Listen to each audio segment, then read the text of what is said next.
What was the first moment that you were recognized as a model? Did someone come up to you, or was it something that your parents pushed you into or that you wanted to pursue? Oh, like being discovered, you mean?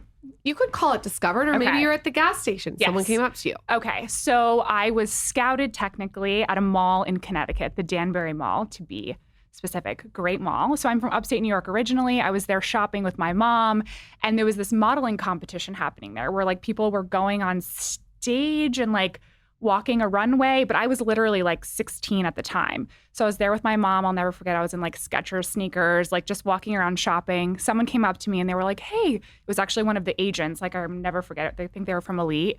And they're like, you should come do this thing that's happening over here. You can go on stage and then you like win a trip to New York City and can sign with a modeling agency. And me and my mom were just like, okay, like sure. So I went over there, went on stage, like it was nothing. And then I met like 10 different agents from different agencies. And then I ended up signing with one of them after that. And then within a week, I was literally working as a model. Like I was shooting Ralph Lauren that week. It was pretty wild. You have beautiful blue eyes. Thank you. I mean, when you were growing up, though, people must have told you all the time, you're so beautiful. I feel like I was like most teenagers, had my awkward stage. I had braces and was very dorky and kind of not very dorky, but very athletic, did not feel comfortable with like my femininity. So I felt like I didn't blossom until like I got my braces off in like 17, 18 years old, I feel. I don't mean to brag, but I had braces too when I was dating Michael. She went clear. And I went clear, and you can't go clear because I had fucking like pizza on the braces and the rubber bands, and then Michael and I would make out. It was a whole thing. But yeah, I relate to you. True love. I relate to you. I mean, I do remember those braces though, and I did have to. Why do you remember them? I mean, how could you forget? How could you forget? Okay, so once you get right into Ralph Lauren, that's like crazy. I mean, that doesn't that doesn't happen to and like one of the most iconic brands in the world. Yeah, totally. So what is that like? You're thrown into that. So I was thrown into that photo shoot. I brought my mom because I was just like, I can't go anywhere alone. I was like a junior in high school and I went to the photo shoot and I remember I was so awkward and I didn't know how to pose and I didn't know how to do anything. There were people that were literally like placing my hand on my hip and like putting a leg out and they were like, okay, just like stay like that because I was so green and had no idea what I was doing. And all the other models, I'll never forget, one of the other models was Hannah Jeter, who's now married to Derek Jeter. At the time, she was not, who's one of the most stunning people in the entire world. And I was just watching her model and being like, okay, if I just like copy her, this will work, which did work. But yeah, it was definitely, I felt like I was like, wow, this is happening very quickly because for so many models, they come from all over the world and they work their asses off. And like, it takes years sometimes for people to really hit their break. So I felt really lucky early on that I had great momentum. And I think if that hadn't happened, I don't know if I would have continued as long as I have. Meaning like if you had to do what all the other people were doing and like not go through the scouting process, you would have just like, no, this is not for me. I think like, you know, when I first started modeling like 12 years ago, people would come from like Eastern Europe, Brazil, and they would be doing shows and shows and shows and going to all the cities. And, you know, you don't even get paid to do runway shows. And they're really like beating the pavement out there. And I admire them, but I just like don't think I had the spiritual strength to like what I see some of these girls do and endure. Well, this is very disheartening for me because I was always hanging out in the malls back in the day and nobody ever popped up to me and said, get on the stage. No one could see you. There's still time. Yeah, maybe Taylor, go find me the nearest mall. I'm going to go creep around and hang out. Maybe somebody will find me. When you look back on your whole modeling experience, what are the things that you think have really helped you in a lot of ways? Like maybe it's made you more confident, whatever it is. Or what are the things that have not? Like pros and cons. It's a good question. I think what has helped is like, as a model, you work with different people almost every single day. Like you never see the same faces. You're in different countries working with new people. Some people don't speak English. Sometimes you're thrown into very strange and weird situations and asked to do weird things. And I felt like it did force me to grow up very early on and kind of learn how to speak up for myself early on. Because I would be in situations and you're treated like an adult, even if you're like 15, 16, I've seen it on set. So you're kind of like, all right, I need to like set my own boundaries and figure this out and like figure out how to navigate these situations or complicated situations or very tense situations. There's many people, many cooks in the kitchen, what's a tense or complicated situation? My mind goes to a very dark place, so I want to understand this a little more. I mean, there's many different variations of that. Like it can be like just tenseness between like a photographer and an art director and the client who all want something completely different and they're just like fighting in front of you. And then you're just the model standing there being like, like, can someone just tell me like what you want? Like, I don't know. You just have to tell me someone. Or then there's tough situations where you don't get along with the photographer, or maybe you're getting weird vibes from them, or like the energy is off. Like that happens too. And you're just like, all right, how do I navigate this and get through this day and do my job and be professional, but also like keep my boundaries and like get what I want out of this day? How many pervs are in this industry? Is it really pervy? Like, let me ask you this. Listen, let me Lauren ask and you I a have different way. dark minds, all right? So No, like, let me ask you a different way. Teddy, your daughter, Yeah. gorgeous. She wants to get into modeling at 15. She's shaking her head. No. Okay. Like, what's the advice there to her? Like, it's your daughter. So is the industry like, you don't have to say it's gross, but I'm just saying there's circumstances, it seems, where young women are put in situations that they shouldn't be in. well, caveating it that there's probably a lot of great characters in the industry, but there's like anything else, there's bad apples. And so like Absolutely. thinking about that. Yeah, I think it kind of links back to your previous question too, like what was not good that I got out of it. And I think like things have gotten a lot better. I think as time has gone on, there is a lot more inclusivity. People cannot be as mean and as crude as they used to be when I started 10 years ago, because now they'll get called out on Twitter or Instagram or something like that. But I think when I think of my daughter doing it, I think what was not good about being in this industry was like, you know, I was 17 years old, and at a very young age, I was being judged and critiqued by my physique and being told that I was too big and too fat. And you know, I was actually having this conversation with my friend Kate Bach, and we were saying we would fly all the way to Europe at a certain time of year for like shows or for castings. And we would go see our agents, and they would be like, hey, thanks so much for coming and making the trip, but don't let anyone see you like this. Like, you're very fat. And if we have like a big client seeing you right now, your career will be over. Like they said it like that. 100%. And Wow. me and Kate were like, that was like really traumatizing. When we were 17 years old, like you get off a flight and you're like, okay, I'm going to go see my agent. And you're like ready for your digitals. And they're like, hey, so glad you came, but like, you look awful. Like, what happened? You know what my favorite part of that about that is like, what did they look like? You know, like It's like, yeah, exactly. You're not going to say it. They I weren't won't. getting scooped up in the mall. Or Yeah, they they're would be, not right? getting scooped up in the mall or at the gas station working for Ralph Lauren. But at 17 years old, they're an adult. You feel like a kid and you believe them. Like, you're like, oh my God, I do course. look horrible. Why did I show up like this? Like, why did I eat that muffin last week? Like, you are so hard on yourself. I used to be. One of the reasons that I really wanted to interview you, and this is where I'm like so curious about you, is you seem like you have a very strong foundation. You're very confident. Like when you meet you, you're like it's a confidence. You're glowing.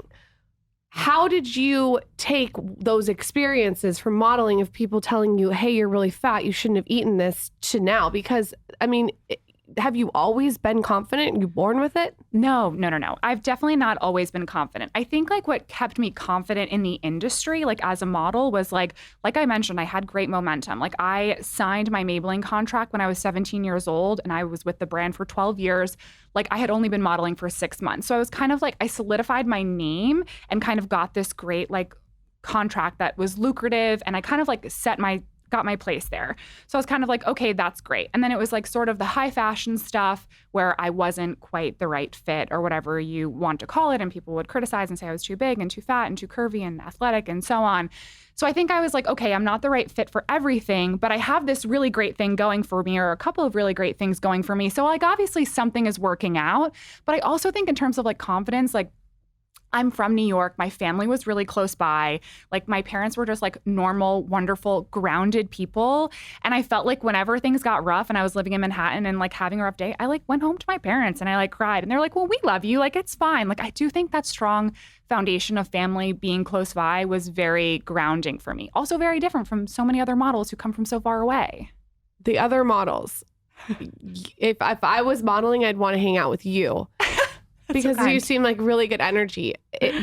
There's got to be some kind of cattiness behind the scenes. It's so interesting. I was just having that conversation with another model on set the other day. I think that there are certain sets and brands that actually breeded like a competitive energy. And I actually wasn't on those sets. Like I was, I think I'll just say, like, I had always heard rumors that like the Victoria's Secret commercials with Michael Bay, like girls were like fighting for the spotlight in the center stage, and like there was so much cattiness.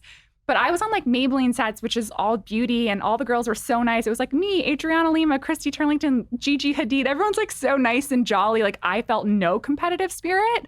But you definitely run into girls who get there and they're like how am I going to like maximize this situation, be the center of attention, whatever it might be. But I also don't really like get caught up on that because I'm like, I'm just here to like work and then go home. It makes me really happy to hear that Adriana Lima is so nice. So nice. I mean, so chill. Oh, I was really worried for a second. no, that makes me happy to hear. She's to be so beautiful like you and her and also be nice. It's so important. A lot of like the most successful models that you probably think of, like they're successful for a reason because they're good at their job and like easy to work with and have like good personalities. By the way, in my opinion, if you're pretty and you're not nice, no one cares. I'm sorry. If you're not a nice person and you're not kind and you don't treat like people like there's nothing worse when you're out. I mean, we all know this, when you're out to dinner with someone and they're so rude to the wait staff. Like it shows so much about their character. Yes. I mean, to me, like a pretty face, like if you're not a cool, nice, welcoming person, I don't know. Gotta have some depth. And especially in this industry, like the amount of beautiful women, it's abundant. They're everywhere. Right. So you do have to kind of be a good person and put your best foot forward when you show up to set. Where did you think that we got to a place when a size 6 is borderline plus size? And just to give Mike, do you know what a size 6 is? Because I feel like you don't. No. Okay, a size 6. And I don't want to try to guess at it because there's no way I win there. Is like, I mean, it's I don't know how to explain it in men's terms. How would you? I don't know how to explain it. Is it a medium? Yeah, it's about a medium. A medium. Yeah. Like a small medium. Yeah. It's a small medium. Yeah. Because I never got sizes because there's like a -2, 0. What is it? I've taught you all about sizes I know in different ways. I know bra sizes. Yeah, you know bra sizes. Okay, let's just then. All right, let me do that. That I got a PhD in. A size 6 is about a big B. Yeah. That's how we'll explain it. That's right. So it's not like we're like, how is a size 6 borderline plus size? I think it was just like, it's not even about being plus size. You know, in fashion, especially 10 years ago, there was a sample size and nothing else. There were no other options. Like when you would go to a set, whether it be for a commercial job or high fashion job or an editorial, they have the sample and nothing else. And when you see the girls walking down the runway in a sample, they're a 00, which like... Meaning like so when you say sample size, that's the clothing's there and it only comes in that one size. So if you're not that size, you can't fit it. Exactly. Okay. And it's like the measurements are like a 34-inch hip, which is like...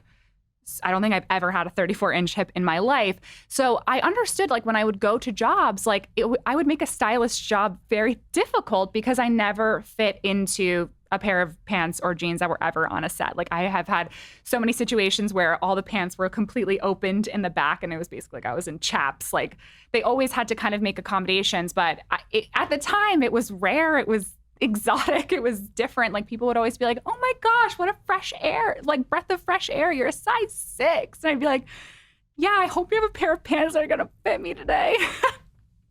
At what point did you your wheels start to spin? And maybe it's when you're 16, maybe it's when you're 21, that you wanted to have the modeling world be the foundation and you wanted to use it as a springboard for other things? You know, it's interesting. I think that I had always known that I wanted to use my modeling career to like springboard into other things because it's interesting as a model when you're 17, 18, 19 years old, that's the peak of your career. There is like no other career like that where like that is the peak except for maybe an athlete. So whenever I was 17, 18, 19, 20 in the peak of like my career, people would be like, but what are you going to do after this? Like when you turn 30, like what's next? And I would always be like, oh my God, what is next? What am I going to do after this? Which is why I felt like I took it seriously when I was like, okay, I want to like start doing content creation. I want to be an influencer. I want to be a blogger. In like 2014, 15, I was observing what was happening. And I was like, I want to do what those people are doing because everyone in my industry was mad because influencers were taking modeling jobs from like models. And I was like, well, I don't care. I'll just figure out how to do what they're doing. And then obviously later on launched my skincare brand Covey and kind of used my content creation background / like platform to like bounce into that. So I kind of always had in mind, like, this is the peak of like my modeling career. So what is next? Because people remind you, they're like, yikes, when you're 30, it's all over. And I'm like, what? I'm just getting started. Now I am. Yeah. I think the point of this interview so far is don't listen to what anyone else says. How have you always been entrepreneurial? Because it sounds like you have that side of the brain. Yeah, I think like as a model, what I liked about it in some ways is like, you know, it's creative and I would go to work But the thing is, people tell you what to do and what to wear and how to do it, and you don't have a lot of say. You're really like just kind of a prop in someone's like bigger picture and vision. And I think I always wanted more creative say, and I always wanted to be more involved. And like content creation actually kind of led me to be able to do that at first. Like I was like, I like this. I edit my own videos. I create my own content. I do my own version of the campaign, the behind the scenes, like my lens of it. I always wanted my own take on, like, to give my own take on what was going on behind the scenes. So content creation led me to that. And then I felt like the entrepreneurial side just came out, like with my skincare brand Covey, just came out of like being in the industry for so long. Beauty was mostly what I did. My skin was my life, which led me into like that side of things. So I want to go back to when you decided that you were going to switch to content. Yeah. What did that look like? Were you married at the time? Walk us through that. You had not obviously had your daughter yet. I had not had my daughter yet. Yeah. So I think it was like, I was not married yet, but I got married shortly after. But I'll never forget when I started kind of trying to take the more influencer route on Instagram. I was posting like the cheesiest photos of me like pretending to stretch and like pretending to drink a green juice, because I was just looking at what like bloggers were posting and I was like, I think this is what they do. But like, then I would go to work as a model on like legit shoots and people would be like, hey, what is your Instagram? Like, what are you doing? Like, why are you posting like fake photos of you? And I was like, I'm not sure yet, but I'm figuring it out. It was the same thing with YouTube. When I started my YouTube channel, like I was doing legit cover shoots for like Vogue and all these different things. And I would go to set and people would be like, are you like a vlogger now? Like, is that what you really want to be doing? Like, you're so brave. I'll never forget. You're so brave. And I was like, you know what? I feel a little awkward doing this. I'm definitely stepping out of my comfort zone. But like 3 years later, those same exact people were the ones who were like, hey, so I'm thinking about starting a YouTube channel. I'm like, 3 years too late. Like I'm already like, but yeah, people hopped on a little bit later for sure. When you're posing for the cover of Vogue, do you have a tip for us? Just like a quick tip on like what to do? We got a cover shoot coming up. Yeah, I just want to know, like, is there something I can like do to my face? Yeah. This light is so bad. Just admit it right now. You know this light's bad. This is The overhead is Taylor, making me I told you uncomfortable, yesterday. Taylor, The overhead is making her uncomfortable. Taylor. Every model that's come Taylor. in here says the overhead makes them uncomfortable. My God, Taylor, turn your mic on right now. Taylor. We've had two of the top models in the world come in here and tell this light is a disaster. She's on the cover of Vogue and you're giving her overhead lighting. I'm trying to God, run a sorry. fucking company here, Taylor. I believe you. No, I don't believe him. I don't believe him at all. Okay. So I what's can like give the you tips? We know one of the biggest problems with our brain, our mind, our energy, our function of our overall body and our life is because we are running around dehydrated. Most of the time we're running around dehydrated because we don't have the proper minerals. We've talked about this on this show for so long and we keep talking about it. That's why I love our partner Element. Element is one of the best mineral sources as well as an electrolyte source. It is so important to replenish electrolytes as you go throughout the day, especially if you're training or working out or sweating in the gym, which I hope you all are. Element is a tasty electrolyte drink mix with everything you need and nothing you don't. That means a lot of salt with no sugar. It contains a science-backed electrolyte ratio of 1,000 milligrams of sodium, 200 milligrams of potassium, and 60 milligrams of magnesium. And like I said, it's got no junk, no sugar, no coloring, no artificial ingredients, no gluten, no filler, no BS. Every time Lauren and I go to the gym, we have a bottle of water that we bring. We put our aminos in it, and then we also put our Element drink mix in there. We drink this throughout the workout when we're weight training, when we're doing cardio. And what it does is it replenishes your electrolytes and keeps you mineralized the whole time. So you're going to have more energy, more focus. You're going to get a better workout, which is obviously going to give you better results after you're done. So check it out. Of course, right now, Element is offering our listeners a free sample pack with any purchase. That's 8 single serving packets free with any Element order. This is a great way to try all 8 flavors or share Element with a salty friend. Get yours at drinkelement.com/skinny. This deal is only available through our link. You must go to drinklmnt.com/skinny. Try it totally risk-free. If you don't like it, share with a salty friend and they will give you your money back. No questions asked. You have absolutely nothing to lose. So actually one of my most popular videos on YouTube was like how to pose. It has like 3 million views.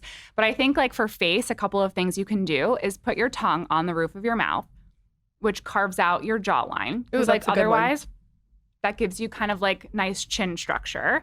And then I always lift my brows a tiny bit. You got to give them like a little bit. Otherwise you look dead. Oh my God, So- I'm fucked. My brows are falling down my face. Your brows are by your dick. I can't even see. Well, I don't know what's lower, your brows or your balls. Call Dr. Jason Diamond and give me a brow lift right now. I'm done. Yeah, there's many ways to accomplish it if you really want to. But like, I guess Tyra called it the smize. But, lifting your eyebrows a tiny bit, tongue onto the roof of the mouth, give yourself that jawline, and a little bit of a smize. That's like, Tyra was right with that.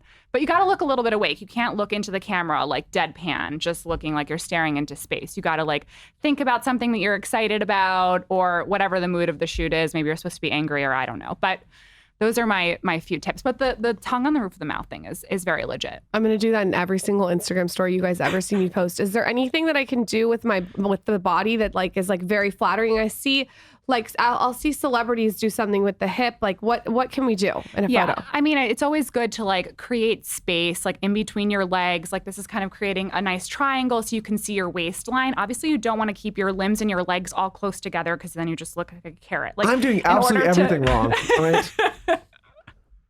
Like as long as you kind of create some space, show off your waistline, throw out a hip so you can like give yourself some curve, and also tilting your hips back, almost like pushing your butt back so that it kind of like gives you that arch. She's good at that part. She knows that. Gives you some arch and gives your legs like a nice shape. Those are amazing tips. Oh, I hope so. I hope everyone at home can like. I can see why that has 3 million views. Yes, I really went into it. And it's so Zoolander, but all models know it. They all have their things. At what point when you launched your YouTube, you're hearing all these naysayers about your Instagram account. At what point did you start to see traction? Do you remember that moment?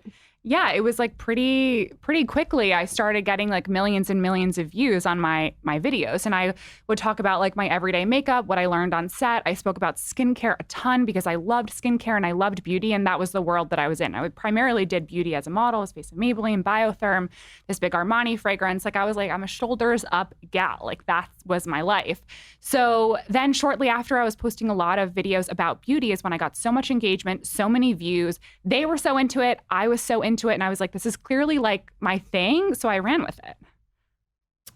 And then when do you decide to do a skincare line? Yeah. So like I mentioned, like skin was my life. It was so important. And I had come from the school of thought as a model that more was more when it came to beauty, right? Like I was like, I would put every single product and thing on my face that anyone recommended. But I would go to work and my skin would literally be falling off of my face. Like makeup artists that I work with consistently would be like, what are you doing now? And I'd be like, but I use La Mer and I use this and I use this. And like, it ended up that like less truly was more. So we partnered with the dermatologist, Dr. Julia Rusak, discussed with her. And it was like, we really wanted to carve out what are the key products that you need in a routine? What are gentle ingredients that truly work, that are nourishing, hydrating for the skin? So it was really fun to go down that path. But I think what started it or what kind of sparked it was like, I loved beauty. I felt so passionate about it, but I felt so confused about how to create a skincare routine. I did this video, Harper's Bazaar, Get Unready with me, and I shared my whole skincare routine. It was a million steps of like all these expensive products. My skin was suffering and people were like, this is the most whack routine ever. And I was like, wait, what? Like, I thought I was doing all the right things, but it turns out I was doing all of the wrong things. And I was like, I can't be alone in this. And then I did a ton of research on Reddit, Twitter, my skincare addiction on Reddit, and everyone had like the same questions about skincare. It was like, what products do I actually need? How do I use them? What's the order I'm supposed to use them in? And how do they work together? Can I use this with this? Can I pair this with this? So that's really what sparked Covey, which was like products that were formulated to be used together, simple, gentle, effective. I know how gnarly it is to create something out of nothing. Mm-hmm. How long did the process take you? And if someone's out there and they're listening and they want to create something out of nothing, what are your tips? Yes. So it was probably a 3+ year process. And like research development, the product development took a very long time. And my business partner, Christina, and I, we started with one lab, did 12 different iterations of something. Didn't work out with that lab. Like I'm sure both of you know, it is such a journey. But one of my best tips, and Christina, my co-founder, will agree, is like, you'd be surprised how much you can learn from Google. Like we Googled everything and did so much of our own research and like phone calls and like stalking people and like trying to figure things out and like on LinkedIn and figuring out who this person used and how they used it and how they made it work. Like you don't need to like have this crazy expert person who's going to like point you in the right direction. Like her and I were just like hungry for information and we like figured it out. Like you can. Obviously, we partnered with an expert, Dr. Julie Rusak, in terms of the formulations, but in terms of like the business, like we were just like in it. I feel like people that say that they need this expert and this and that are using that as an excuse not to execute. Yeah, I think it also creates like way too many cooks in the kitchen. Like I felt like we still are a small and nimble team, but it allows us to kind of iterate very quickly, test, move on. Like, what are we doing next? Like, this doesn't work, like, and keep going. I don't think I've ever asked anybody how to like start any business I've ever had. I think I just started with Google. Like, honestly, I'm not kidding. Legit. I read a book myself. I don't like everybody's like, oh, who's the mentor? Who's the, like, there's people along the way that can give you tips, but I can't think of one time where I've thought like, hey, this person told me what to do. I just kind of figured it out along the way. Yes. And the amount of times like we would be Googling things and trying to figure things out. And I'm like, oh, great. I found that person's Instagram. Let's DM them and see if they can help us or like figure it out. Like we just went every route and avenue that we could. That's my favorite kind of story. Yes. It's just like figure it out. Yes. If you were giving someone who's getting into content creation or the modeling industry advice when it comes to body image, what would that be? I know you're a big fan of the body positivity movement. Like, can you speak on that? Yeah, I mean, I think it's really tough advice, but it's like try not to compare yourself to other people. I think we've been like plagued and bombarded with like a very specific image of like how you're supposed to look as a woman and like how things are supposed to be, but really trying to embrace your figure. Like for me as a model, like I'll never forget, I reached this point when I was like a size 6 and I would fluctuate too between like a 4 to an 8 and I was all over the place. But I had one manager who was like by my side and really passionate about me. And I was like, listen, I can't keep trying to be smaller. I need to be like this and I need someone to support me and like help me find jobs with people who want me like this. Like send them the worst Polaroid of me where I look humongous so that when I show up to set, they're like, she's even better than I thought. Like, I just need someone to be honest and really like be on my side. And I think if you're going to join as a model, like you can sign with the biggest, best agency ever. But if you don't have one person who's like, this is my girl, I'm going to root for her and I'm going to like really campaign for her, that is so important. You need someone who's on your side and is passionate about you and your career and your vision for it. Because I was very like, I want to do this. I want to make this much money. Like, these are the kind of jobs I want to do. I was kind of like crazy in that sense, like always sending bullet points being like, please, I want this. So that is another piece of advice. Was definitely like, as a model, you can't let your career, like, you need someone to support you, of course, but you also need to be your own advocate and you need to figure out what you want, what kind of jobs you want to do, how much money do you want to make? Do you want to be traveling all the time? Do you want to be like in the US? Like, you have to think about those things. I also feel like you have to like demand what you think you deserve. You have to have the vision. Yeah. So like if someone's putting you up in a hotel and there's rats like you have to be like, this doesn't work for me and have boundaries probably. Yes, definitely. Speak up and be like, this does not work, which has happened many of times. What do you think it's going to be like for all of these young girls that are just getting in this industry right now today? Well, it's interesting because I feel like models who are entering the industry today, like social media is so important, but no one tells you how to do that. Like, and I see so many girls and I meet with girls and they're like, how did you do this? Like, how did you figure out how to get followers here and here? And it's important for castings. It's important for booking jobs. And I'm like, you just have to lean into it. You'll feel silly and stupid and like you're putting yourself out there. Maybe people don't care, but you just have to keep creating and keep putting things out there. Like the right people will find you. They will engage and be excited about you. So I think for new models, I'm like, just start with social. You need to like get yourself out there. You need to create content, but it's hard because you show up and you're like, I just want to like model for Vogue. And it's like, cool. But you also need to like be an influencer. It's not basically. Anymore just about the look. Like you have to have so much more. Yeah. Mm-hmm. Well, I mean, honestly, from a business perspective, it makes sense. Obviously, like these brands are all businesses and they're looking for places that are going to get as much awareness as possible for whatever they're shooting or doing, right? Totally. Exactly. Like the more followers you have, the better. But of course it's hard because some girls come in with like already like millions and millions of followers due to their background or whatever it might be. So you're also like working against that or with that or however you want to say. So I want to go into your wellness tips and tricks, especially now as a mother. Yes. What were your wellness tips and tricks when you were modeling and how have they changed to now that you're a mother of a 10-month-old? Yeah, I feel like my wellness routine has definitely changed since I became a mother. When I was a model, I felt like I was just like, as long as I work out for 2 hours a day and get like 8 hours of sleep.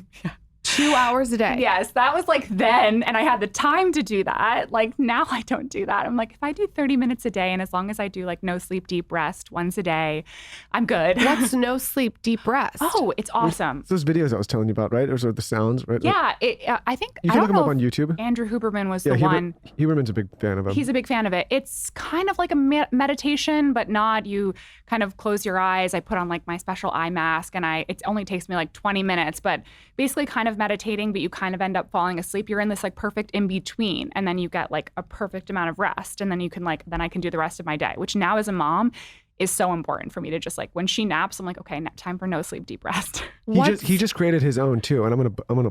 You guys should do it. Fuck, I forgot. Sorry, Andrew. Man, I know you created one. Just look it up. I'm sure it pops up on Google. What's your special eye mask? Oh, it's the Manta eye mask. I was just telling Christina, like, it is the best eye mask ever. I've tried so many. It kind of fits like goggles, but it is the truest blackout eye mask. It is the best. Is it the one that looks like a fly? Yes. Okay, Michael used to have that. No, I buy these things, Lauren, and you throw them away. No, I didn't. You buy too many things. I don't throw it away. I give it away. Get specific, Michael. There's an eye mask on Amazon that I saw. I thought you were going to say this one that massages your eyelids. Have you guys seen this? No. Not too complicated.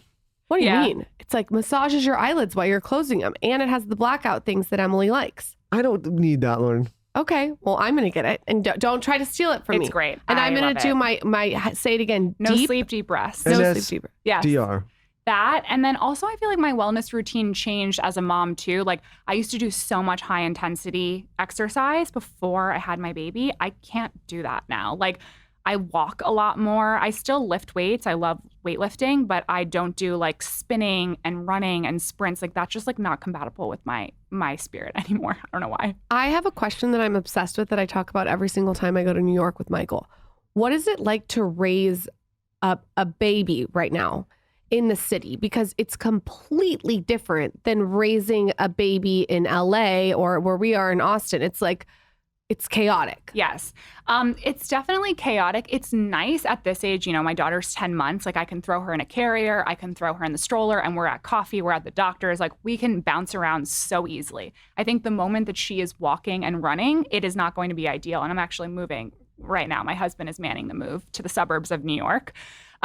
Which I'm excited about. But yeah, I will be leaving. But I think in terms of like convenience, it's great. But I think once she's running around and like scooting around, I'm not going to want to be there. Does your husband have any involvement in the business or do you keep him out of it?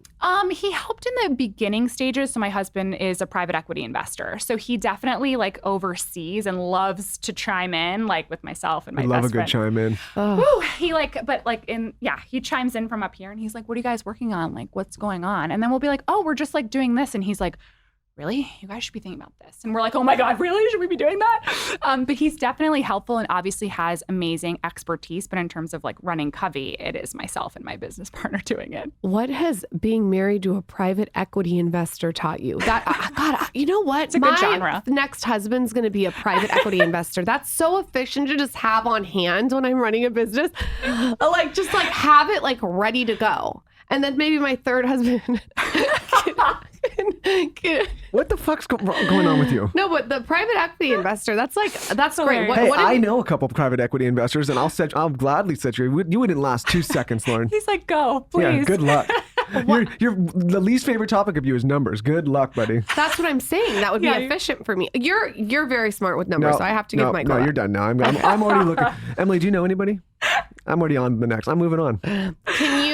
Can you tell us like things that he's taught you that you would have never known if you weren't married to a private equity investor? Oh my gosh. I mean, we couldn't be more different, right? Like he's very intense. He's very type A. He's doing a million things at once. And then like I'm like a model, especially when we first started dating, like I would like be off in Paris and here and there and come back and be like, what's up? Let's hang out on a Wednesday. And he'd be like, I can't, like, I'm doing a deal. Like, what? I think what it has taught me is like one thing about him is like, he's really great at like being strategic and looking at things from a bird's eye view and being like, these are the clear, like, avenues that you need to be focused on and thinking about. Whereas like, I feel like I can get into like the details and like, what about this? And what if this? And he's like, you're getting too into the nitty gritty. Like, let's bring it up and think more strategically about like what needs to be happening, what you need to be working on, and then figure out how to execute it instead of just being stuck in like, who's going to do that? How am I going to do that? How do we do that? It's like, I don't know if that makes sense, but just being more like strategic in my thought. And also he definitely taught me how to be more clear about what I want. In my modeling career, he would always be like, you can't like wait for them to like figure this out for you. Like, let's make an outline and the bullet points and exactly what you want. And then you hold them accountable. You say, well, what about these things that I like wrote you last week? Like, how are you working on those? Like, and checking in on that. He definitely taught me how to do that. So I feel like they were like, you're crazy. I'm like, not me. He sounds organized. Beyond. And I'm so type B. I'm so not. Oh my. Great. And are you type A? Probably more type A. Yeah. No, he's definitely more like your husband. Yeah. Like I call him like the umbrella. Yes. Like the umbrella over everything. And I'm like, but what's like the stitching on the umbrella? I think we make a good team because like I'm not the detail guy. Totally. But I try to see maybe the broader picture. Yes. Right. From a different perspective. You need both. Yeah. You mentioned off air, we were talking about how bad I had postpartum depression with Zaza, and you were saying that you experienced postpartum anxiety. What was that like? And do you feel like it's getting better, worse, the same? It's definitely gotten better. I had really bad postpartum anxiety. And I felt like no one, and we kind of said this, I felt so ready and prepared and terrified of postpartum depression because everyone talks about that. Nobody warned me about postpartum anxiety and what that looked like. I was afraid I was going to be like sad and in bed and sluggish. I felt like I was on like hard drugs 24/7. I was like never sleeping. I was always roaming around that house at like all hours of the night. When my baby was sleeping, I was never sleeping. I also had this thing called DMER, dysphoric milk ejection reflex. So while I was nursing, I would get this like extreme wave of like anxiety and dread and shame and fear that would come over me, which has to do with like your dopamine levels that change while you're nursing. Your sister had that. Yeah, that's the thing. Your sister had that. And doesn't it happen for like a second? It's like the letdown. Yeah. And so that was horrible and really had a lot to do with like, I feel like my postpartum anxiety, once I stopped nursing, almost all of it went away. So I feel like with my next child, I will not nurse as long, but I felt a lot of pressure to do that, as so many moms do, and like stick with it and do it. And I also felt a lot of guilt about my postpartum anxiety because I was like, I live in New York City. I have a supportive husband. I had a baby nurse. I'm like, I have everything and I'm a complete and total mess. So I tried to speak on my Instagram and my YouTube as much as I could about postpartum anxiety because I was like, I really was not prepared for this. And no one told me what this looked like. And Lauren, we were like saying this, I was like, I would have these horrible intrusive thoughts of like letting go of the stroller and like incoming traffic, or like that I would fall down the stairs with my babies. And then I would have a conversation with another mom and she'd be like, oh yeah, me too. I think about that all the time. It's totally normal. And I'd be like, oh, perfect. I'm so glad that's totally normal. No one told me that that was going to be happening. Or like my best friend, Christina, gave birth around the same time as me. And I'd be like, yeah, but like, do you think about falling down the stairs or like the ceiling caving in a lot and like stuff like that? And she was like, no. I don't think about that. Or like, the knives accidentally, like the knives are like on the 8th shelf and like they accidentally fall down, that like it could never like ever scientifically happen. Yes. Just like all these weird thoughts that you never experienced. So many intrusive thoughts. And it's so interesting because one other thing that really pulled me out of it was, this might be like controversial, was starting to work again. So Christina and I were in the thick of it with Covey, and we both started joining calls again like 2 weeks postpartum, but it made me feel so much better to be like working on something that I feel passionate about and something I know. I felt so confused in this new role. I felt like I didn't know what I was doing. I didn't think I was doing a good job, but I did know how to do that. And I did know how to like engage with Covey and our partners and like product development and something I feel excited about. So I feel like that's controversial because I think going back to work, like a lot of women don't want to do that postpartum, and I totally get that. But it's my own business, I can engage as I want. But starting that sooner made me feel better, and it made me feel more like me at a time where I did not feel like me. But I know you had like a similar.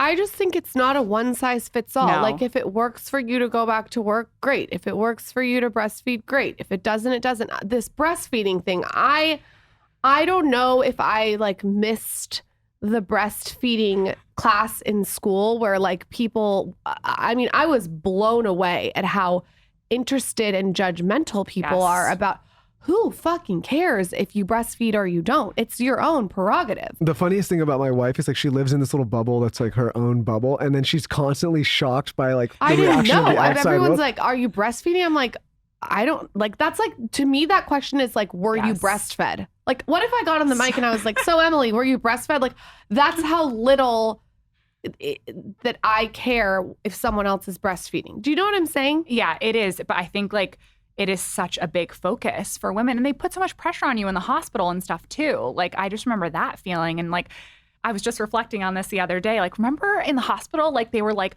are you nursing? Like, we got to get the lactation consultant here. Make sure you write down every single time you nurse on this whiteboard. And I'm like, ma'am, like my vagina is split in half. Like, I don't know what's happening. Like, I don't think that Do you know that the hospital told me that they didn't have hot water? the warm water, whatever. They said, we don't have water. And I said, what? What do you mean you don't have water? Because I wanted to have the option. I didn't know what I wanted to do. I wanted to have like my formula option and my breastfeeding option. And they're like, yeah, we don't have hot water. Yeah, so it was awkward. I like had to bundle all these blankets, and then I lit part of it on fire, and I had this big thing, and I built a fire in the No, you hospital. didn't. No, I'm just kidding. Oh my God. No, but I mean, basically, like we had to build a goddamn campfire in the I hospital. was like, just to go make down and turn the water. water to Yeah, hot. well, I'm Can we like, just- what do you Yeah. what do you mean Like, you I'll have figure this water out. in the hospital? Here's Yeah. a bottle of water. Can we heat it up? Yeah. Like that's how there's like this underlining thing in society with breastfeeding. Yeah, there is a lot of pressure around it. And I feel like I really fell victim to that the first time, but I will not the second time. Because the minute I stopped, my world and my brain opened up in the best way. And I could be a mom the mom that I wanted to be. I couldn't while I was nursing. And Not to by be the- sexist, but this is an area where like I think as a man, you observe sometimes the behaviors of women, and I could never imagine a scenario where I cared what another man was doing with his child. I mean, outside of like maybe That's a good not point. hurting them or like being creepy, but like I would, if I can't imagine any kind of scenario. I'm like, did you feed him that So steak? true. That's like, And then the worst fucking part of it all is you get on Instagram story and you're doing something Mm-hmm. and they're like, ooh, you shouldn't be doing that if you're breastfeeding. First of all, you don't know what the fuck I'm doing. like, could you imagine if Second I of all, like, derailed my day? Take the peanut gallery somewhere else. Like it's so weird that people care what other people are doing. And I feel like this conversation needs to be had more. Well, could you Yeah. imagine if a bunch of men were like, Jim, I saw you feeding your kid these carrots online, and I really need to stop what I'm doing now and comment on your post because I'm at work and I'm pissed off about the way you're doing And this. by the way, like my sister has 2 kids. Her first kid, she couldn't breastfeed. Like there was reasons she couldn't breastfeed. Right. Her second kid is like 85 right now and she's still breastfeeding. I'm just Listen, kidding. us But men- like you get what I'm saying. Like she Yes. loves it now. So like maybe like this time you like it, this time you don't. Like I don't think we need to like have this like Listen, one size fits all. I'll tell you, I'm going to make blueprint. a blanket statement here, and somebody's going to pick it up and yell at me. But us men, we have a lot of our shortcomings. But I'll tell you what, we don't get in each other's business. We don't care.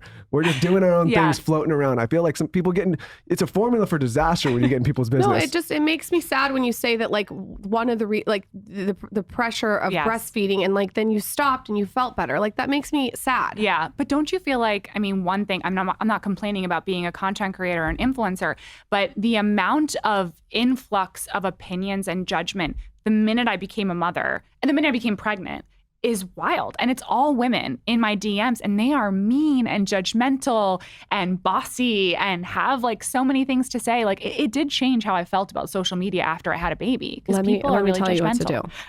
I know what Yeah, to do. I need help.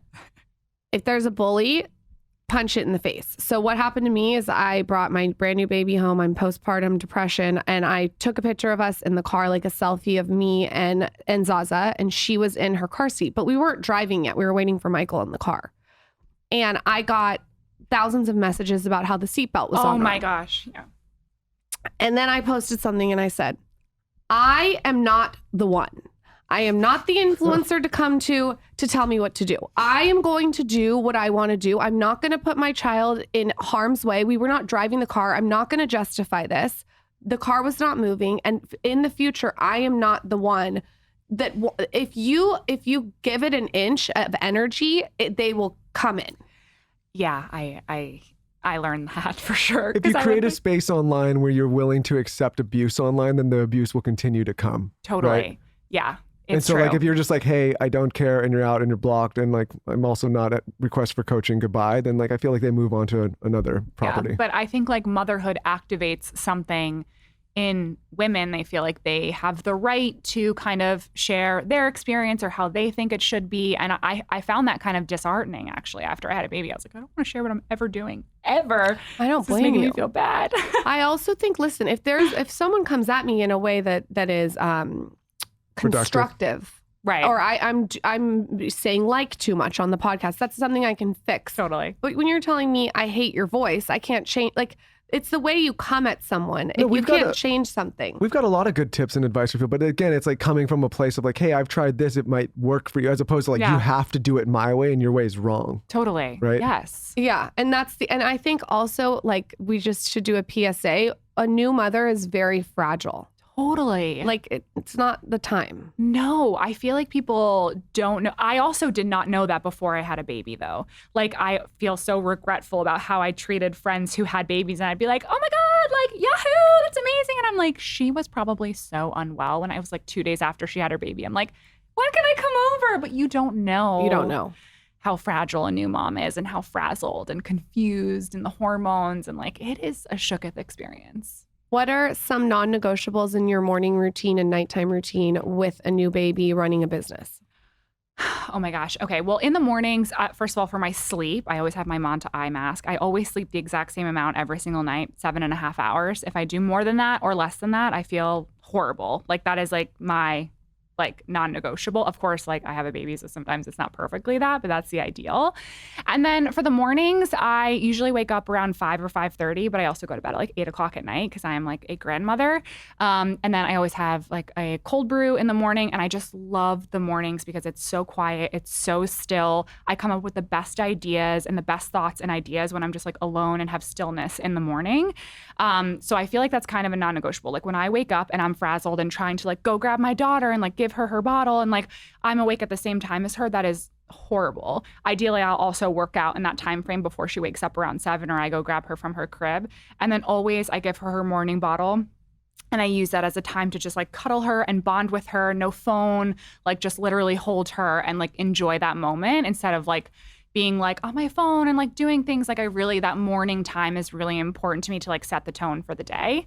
For the evening, I don't really have a lot of non-negotiables for the evening. I always eat around 5:30, 6 o'clock. I don't do late dinners. Don't call me. I'm not coming. Like, I do not eat late at night. I like this. This is good. Speaking my language. And also, I like for my sleep to be like good sleep, I like have to eat pretty healthy, I feel. Like, if I'm eating like pizza or pasta or whatever, I sleep horribly. I really try to eat really healthy, like lots of protein, greens, like healthy fats. That's like kind of like my go-to diet or what my plate looks like. And then I'm always in bed around like 8:30, especially with postpartum, because the evenings for some reason were the hardest for me. Like, the minute the sun went down, like something activated in me and I would get really anxious and nervous and not feel good. So my evening routine is so sacred. Like, the minute the sun goes down, or like the minute I put my daughter into her crib, I am in the shower, I am relaxing, I am doing my skincare routine, I'm like by myself, I am in bed with my 8 sleep. Do you guys have an 8 sleep? No, what's an 8 sleep?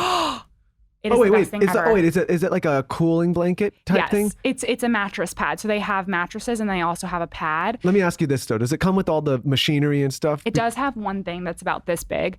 It's on my husband's side of the bed, and you have to change the water periodically, but you can make it as cold as you want, as hot as you want. It can wake you up with a vibrate, or it can wake you up by getting colder or warmer in the morning. This is the one people, like, there was like It's the great. Uller one, but we had something and it was kind of a disaster. There was cords everywhere. But so this one you like? Yes. So then after Okay. I do my skincare routine and my hair care routine, whatever I'm doing, I climb into bed and then I put my 8 sleep on warm. I feel nice and like quiet and like by myself, read my Kindle. Like, my evenings, I'm like, cannot be disturbed.